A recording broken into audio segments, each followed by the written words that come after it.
Obrigada. Queria cumprimentar a CNA, o Sr. Professor João Diniz, agradecer os contributos que trouxe neste caso a estas comissões,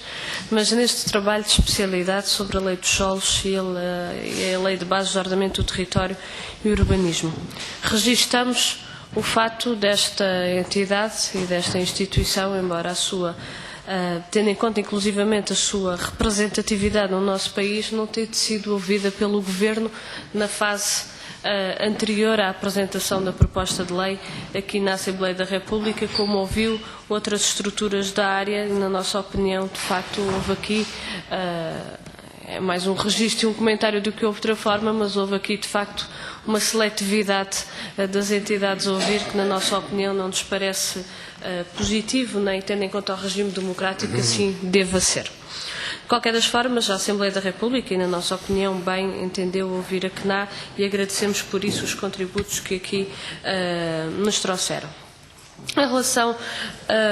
às questões que aqui nos trouxe, eu queria só destacar uma pela sua importância e dizer que o PCP é uma das questões que iremos ter atenção, que tem a ver com a possibilidade dos pequenos e médios agricultores poderem quer construir as infraestruturas de apoio à sua atividade, quer a possibilidade da construção da habitação. Essa é uma das questões que iremos naturalmente dar atenção neste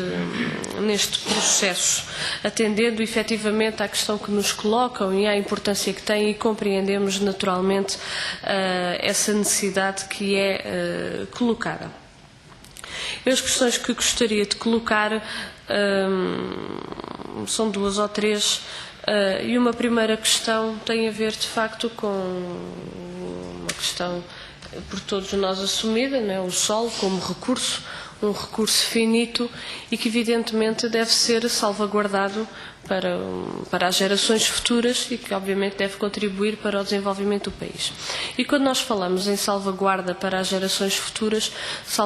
referimos naturalmente a salvaguarda para o desenvolvimento das várias atividades. E há aqui um aspecto que é muito importante, na nossa opinião, que é a questão da soberania alimentar e que, do nosso ponto de vista, não está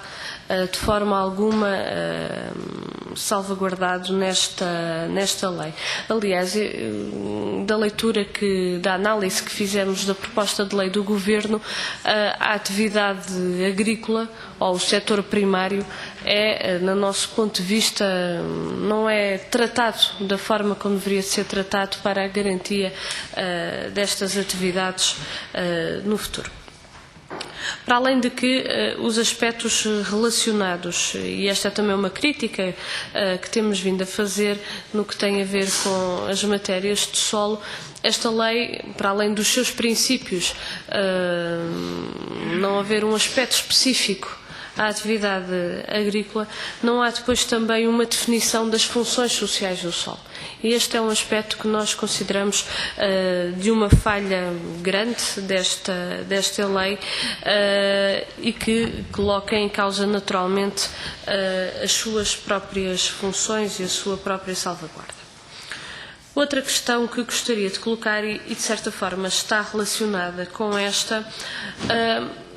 tem a ver com o seguinte, ou seja, estamos a falar numa proposta de lei que se pretende, de lei de bases do solo, de regular o uso, a classificação, a utilização do solo, naturalmente também as suas mais-valias. Uma proposta de lei que tem também os instrumentos que pretende ser a lei de bases do ordenamento do território, e há dois instrumentos que, do nosso ponto de vista, são essenciais e que não são aqui abordados, que são a REN e a REN. Gostava também de ouvir um comentário da CNA em relação a esta matéria, porque, na nossa opinião, são instrumentos fundamentais do ponto de vista do ordenamento do território e do desenvolvimento do país e da salvaguarda também de recursos, num caso concreto os recursos hídricos, no outro naturalmente as questões relacionadas com a atividade agrícola, e não há uma referência a estes dois instrumentos de gestão do território nesta proposta de lei do Governo. E uma terceira questão que também abordou na sua intervenção tem a ver com os projetos PIN. e que na nossa perspectiva eles nem sequer deveriam existir, mas a verdade é que a lei passa à margem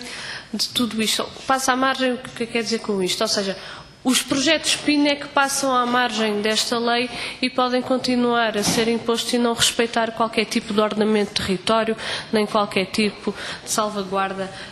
e de uso do solo.